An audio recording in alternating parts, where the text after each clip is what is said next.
So it's the next day. I've been playing around with some circuit boards. Had some faults. I actually wound up putting together the MCS board, inverter board, that I had used for show and tell some months back, and had taken it apart. So I put some heat sink paste on it, stole the screws out of the other one I was using, slapped that in here. I was still getting the fault 36 low voltage or something. Like, So I just went all the way out in my backyard and dug that one out of my shed, because I have two of these. They're all apart, cannibalized. And I walked back over here and I'm like, do I hear the fucking compressor running? I'm like, put my hand up here, fucking ice cold air is blowing out. I'm like, you son of a bitch. And the fault went away. So that is cool. So this unit runs. I wanted one unit at least to run on its own recognizance. And then if I had one working, then I was going to dare to maybe try hooking up a fan motor up to a small VFD or something, and the compressor, just to see if they will drive off of a VFD, just for screwing around. And so, but I might still slap this one together, throw a board in there just to see what it does, and hook that fan up. But for right now, this is blowing. Oh, I have to hook up a thermometer to what we got. As I'm putting the fan in over on the second one here, I'm like, there's a solenoid valve right there. Didn't see that on there? Oh, there isn't one on this one. I'm like, wait a minute, it's not on the liquid line, that's on the hot gas line. No way. Yep. Reheat coil. This one here could dehumidify. Kind of advanced. Or window, glorified window shaker. Basically, hotel unit. I don't want to like talk it down when I say that. I mean, again, guys, the technology is here. They just got to get a couple quirks out of them, and these will be badass units. Notice that I think I showed you guys this before. So this has I got 200 and 40 something volts going in, from my house. But it doesn't matter if it's 200 or 290 or whatever. I always get 429, pretty much 430 volts DC is what these. So it goes to the filters, to the rectifiers, and then it's got these transformers there that are ran by a couple MOSFETs or IGBTs. I forgot what they were. I looked them up before. And it basically pulses the power, primary, secondary, it looks like, and then charges the DC bus, and it's just regulated at about 430 volts. And then that 430 volts, is VFD output, basically, inverter output. Right. See what the temperature is out here. See, the 58's the one that can return air. Read dry bulb 97. 2.65, wet bulb 74, 35% humidity. That's better than yesterday. Yesterday was like 45%. 97 supply air. Of course, it's not cooling. Starting to ramp up.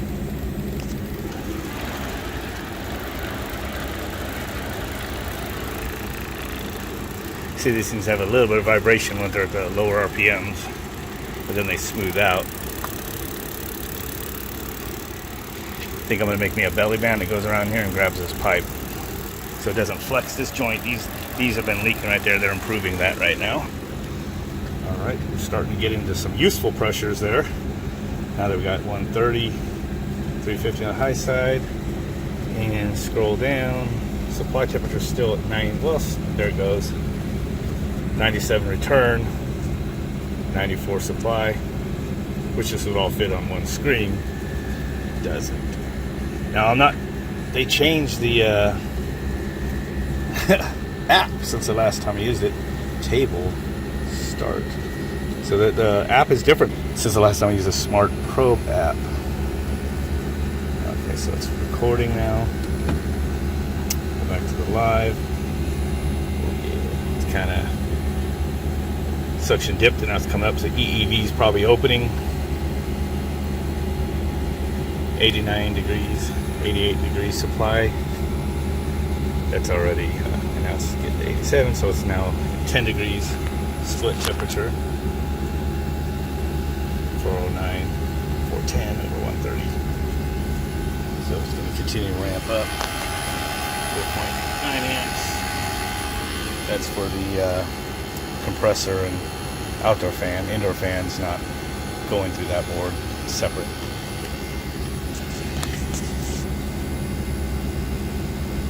408. It's about 97 degrees out here. When we're outside and see it's 97. Turn air right here. 80 supply. So it should be a pretty good workload on it. It's not 110 or 115, but 97 degrees into the evaporator doesn't do it any favors. 410 and 137. 118, 48. Now we got 96, 77. Let's get ready to reach 76. So right now we just hit 20 degrees split temperature. This could do a little better than that. So it's cool coming out of the top of this bastard. Right there tells us our outdoor temperature too, because we're standing here. Yeah. 414, 143. Starting to get balanced out.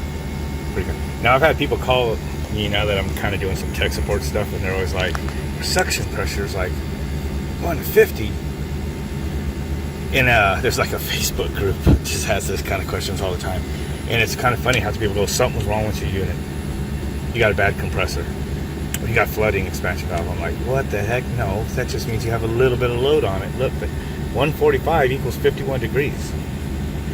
Every degree of R410 goes up like a couple PSI. 2 or 3 PSI, almost 3. So you add 10 degrees to your return air, like you fire up a unit at 90 degrees, guess what? You're running in the 140s easy, if not 150. This could easily be 150 PSI right now. A unit that didn't have electronic expansion valve and inverter compressor would probably be 150, 155 right now with this load, and that would be normal. So up to 150 is totally normal, and then all the way down to about 105 or so, 110. Get down to about 100 even. 100 PSI on 410 is we're right at freezing on 32 degrees. So, like to see it, you know, normal loads and, you know, normal textbook, you know, operating conditions. You're going to see between 110 and 130, 135, somewhere in there. So this is very normal pressure right here. See, we still got 96 right here. 69, so that's 27 degrees, 27 degree split temp. So this thing's rocking and rolling. That thing's probably at 100%. Just shot right the fuck up there, probably, you know, with what it's got. So I'm gonna go ahead and let this run for a few minutes. 5 more. So, started to walk away. I heard this unit stop. I'm like, okay, what did it stop on? Wait, that's blank. That's blank. Oh no. Then I saw my meter unplugged the circuit board. Son of a bitch. That didn't do me any favors, now did it? Okay, well, we let that unit run. I just walked through here, and of course this my Frankenstein heat pump is running. See, it's on high speed now, so it's pulling 6 amps. The sun's going down, so it's probably not providing much. So my battery packs, which some of you have already seen, there's 2 packs. They're probably starting to get run down now, but they're still supplying probably about half the power, 6 amps. I know this runs about 11. So let's see, this is solar. It's going to go from 6 to 7 here. 7 amps. But when I plug the batteries, it's going to be about 11. Unplug. About 9 amps. So load's a lot lower than it was when it was really hot. So, but still 9 amps. Batteries plugged in. Drops it to 7, 6 even. And the solar really isn't doing crap. Speaking of that, let's see. If I can juice. It's hot. It's warm, but it's not hot. And so that diode pack I bought off of Amazon isn't totally shit. I may talk about this in the last video.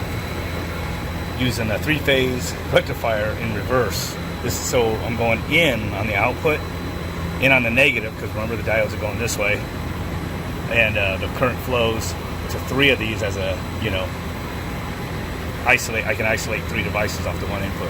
What I really need to do is I just need to parallel these two for the pack of 48 batteries, and then I need to take this output here, and my finger's getting so close to, right, 300 volts, and put that to my other pack I'm going to build, which is just going to be in reserve, like off-grid batteries, maybe. I don't know. If I can figure out a way to run one of these VRPs or something off of DC, maybe I'll do that, but might not attempt it with that. That thing uses not if I'm using the built-in inverter board that they use and everything. It steps up to 430 volts. It's real efficient. So probably won't do that. If I do anything, maybe get an inverter or something, turn off the batteries or something. Yeah, so we're starting to ramp up again. See, 160. Oh, and I put the fan to high. Remember, it was on low earlier. So it's starting to really put the load on it. 96 degrees out here. This degrees, 96.6 return, 70. So that's still a 26 degree split temperature with the fan on high. But with the fan being on high, there you go. But look, 56 degrees, entering coil temperature.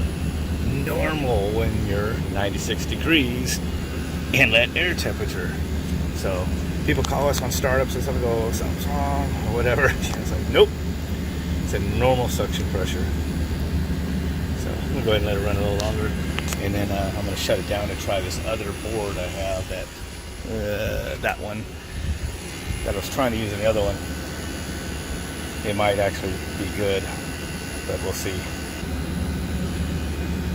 It's 160 suctions, just staying right there. 159. It's adjusting just a little bit. 160. Now if I put the fan down on low, it's going to lower the load on the coil, then your suction pressure is going to drop. That's probably why I was running like 145 to 150 earlier. There it goes. It's tanking. Supply air might actually start dropping too. Still blowing a pretty good amount of air for a 1-ton unit. But you know, it'll probably go down so much, and then it's just going to start backing off the compressor and backing off, you know, the expansion valve and everything to adjust. But see, there it is. It's in the 140s. Supply air temperature is starting to drop just slowly, but the compressor might be staging down. Who knows? Go ahead and put the fan back up on high. Take a second for that ramp up. There she goes. Watch the suction. Just going to go right up with it. There's 96 degrees. All an ass into that coil now.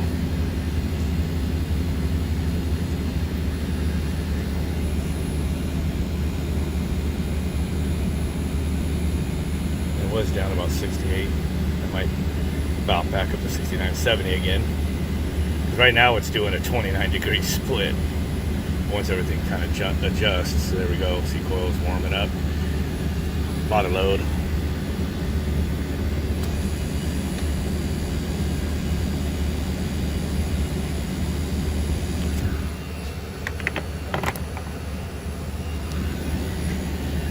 It's not as much down in the air as it was.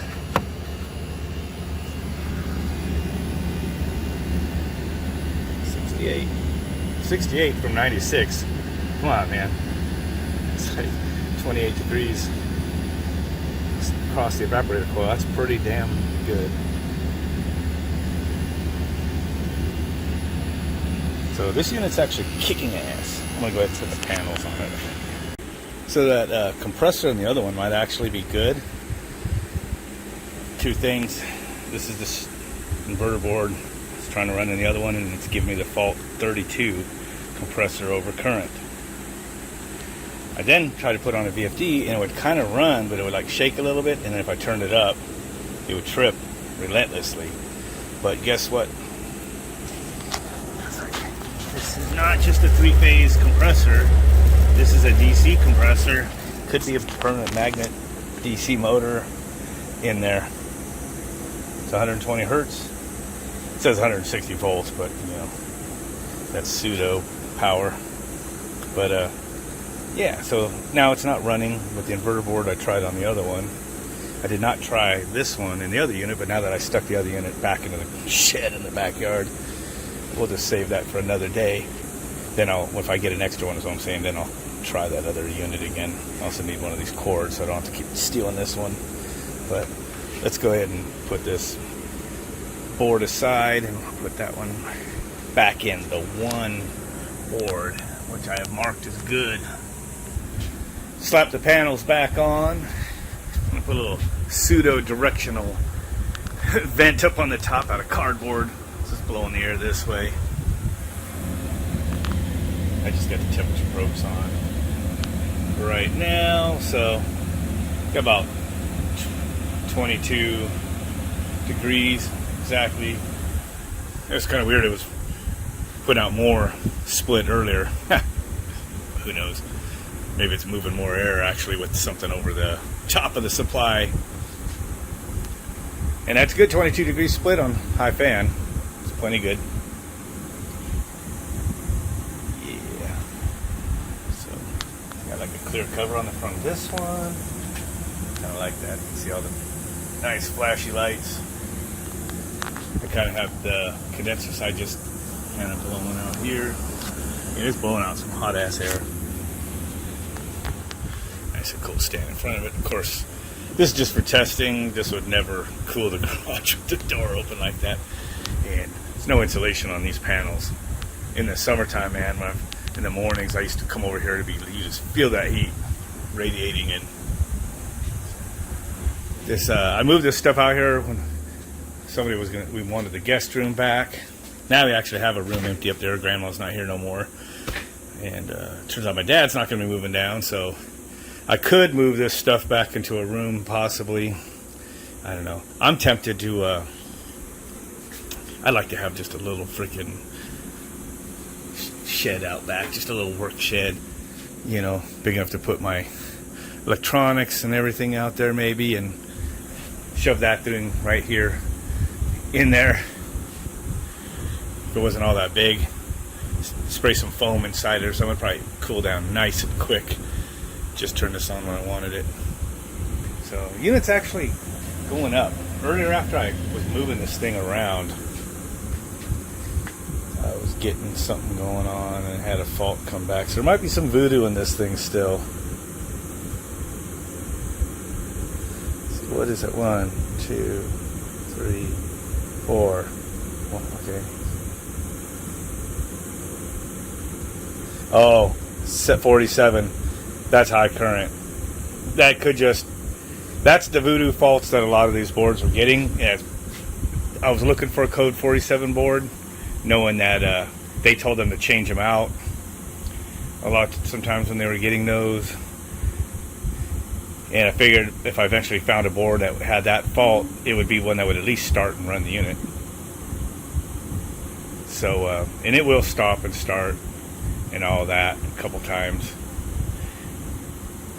And usually, I think I'm probably going to get that when you start it up hot. But if it was in a small enough area, it would probably be able to ramp down, you know, enough that it would not get that code 47. The code 47, I think, happens up to, I think it's more than 3 times. I think it's like 4 or 5 times that thing keeps doing before it stays locked out. So, I might be able to deal with it. So anyway, that's gonna do it. Looks like the wife's here. It's holiday weekend. I got stuff to do, but did get a unit to work. It's just Still got that. It's got one little quirk, but it is it does operate. So might work for me, just for cooling a little area I'm working in or something like that. So we'll see how it goes. Catch you guys later. Don't forget to like, subscribe, and share this shit. Yeah, it's ramping up. Catch you later.